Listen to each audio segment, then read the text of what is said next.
আমার ভাইয়েরা, এই জন্য ওই দেশে কোনো চুরি ছিল না, ডাকাতি ছিল না, রাহাজানি ছিল না, খুন ছিল না, ধর্ষণ ছিল না, চাঁদাবাজি ছিল না। আজকে বাংলাদেশের দিকে তাকায় দেখেন, চাঁদাবাজি, ধর্ষণ, খুন খারাপি আর সন্ত্রাস দিয়ে গোটা জাতি আজকে আক্রান্ত হয়ে গেছে কিনা জোরে কোন? এই বাংলাদেশটাকে এই অভিশাপ থেকে বাঁচাবার জন্য দুইটা জিনিসের দরকার। জোরে কোন কয়টা? শুধু কোরআন দেওয়া হবে না, কোরআনের পাশাপাশি একটা ইসলামী শক্তিশালী সরকার কায়েম থাকতে হবে। যে সরকারের প্রত্যেক এমপি, প্রত্যেক মন্ত্রী এবং প্রত্যেক বড় বড় দায়িত্বপ্রাপ্ত ব্যক্তিগুলো আল্লাহর ভয়ে, আখিরাতে জাহান্নামের ভয়ে, কবরে আযাবের ভয়ে সর্বপ্রকার দুর্নীতি, সন্ত্রাস এবং চাঁদাবাজি এই রকমের জঘন্য অপরাধকে তারা ঘৃণা করবে কার ভয়ে? এগুলোকে কবর দিবে কার ভয়ে?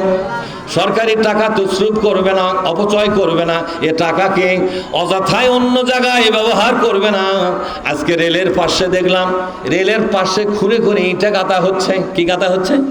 আমি মিস্ত্রিকে বললাম এটা কিসের জন্য? বলছি এটা কর্মকর্তারা বরাদ্দ করেছে, বরাদ্দ করলেই তো অনেক টাকা বরাদ্দ হয়। কাজ হয় 4 আনা, বরাদ্দ হয় 1 টাকা। কাজ হয় কত? 4 আনার বরাদ্দ কত হয়? মানে তার মানে বুঝতে পারছেন নাকি?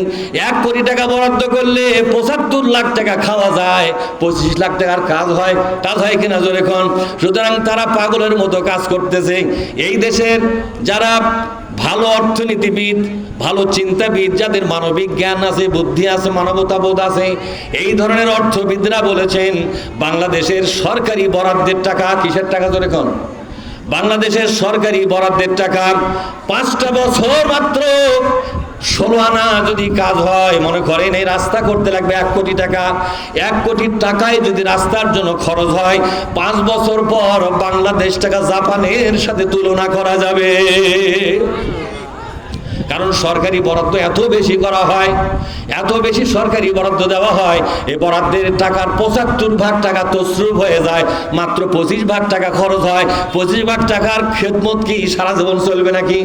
এই জন্য এমন একটা নেতা দরকার, এমন একটা সরকার দরকার, একদিকে তারা নৈতিকতার দিক থেকে এবং আমানতদারির দিক থেকে সর্বোচ্চ পরহেজগার মুত্তাকি হবে। বলেন তো বাংলাদেশে আর প্রমাণ আগে ছিল, আগে হয়েছে কি হয় নাই? এই বাংলাদেশ অনেকই লোক মনে করে যারা লঙ্কার যায় সবাই চোর হয়, সবার রাবণ হয়, বলে কিনা জোরে এখন? বলেন তো মতিউর রহমান নিজামীর বাড়ির সাথিয়া, আমি তার নিজের ঘরে গেলাম, তার কবরে গেলাম, আমি দেখতে পেলাম তার ঘরে বাড়ি আঙ্গিনা খোলা এবং তার হাতে নির্মাণ করা একটা মসজিদ দেখতে পেলাম, সেখানে নামাজ পড়লাম। কোন রকমের আড়ম্বরতা নাই, কোনো জৌলুস নাই, কোনো বাহাদুরি মার্কা কোনো কারিকার্য নাই, সামান্য বেড়ার ঘর, টিনের ঘর দিয়ে তিনি বসবাস করতেন। এই গ্রাম থেকে একেবারে শহর থেকে অনেক দূরে একটা গ্রাম, বিচ্ছিন্ন একটা গ্রাম। এই গ্রামের একজন মানুষ মওলানা মতিউর রহমান নিজামী, তিনি যখন সংসদে গেলেন, এমপি হলেন, মন্ত্রী হলেন, এক এক করে তার ক্ষমতার মেয়াদকাল শেষ হয়ে গেল। 2টা মন্ত্রণালয় তিনি শাসন করলেন। ভাইরা আমার, যখন ক্ষমতা চলে গেল, দেশ এবং বিদেশের ইসলামের দুশমনরা মতিউর রহমান নিজামীকে দোষী বানাবার জন্য তার সই করা প্রত্যেকটা ফাইল এবং তার দপ্তরগুলো একেবারে তন্ন তন্ন করে খুঁজেছে, সার্চ লাইট দিয়া, গোয়েন্দা বাহিনী দিয়া।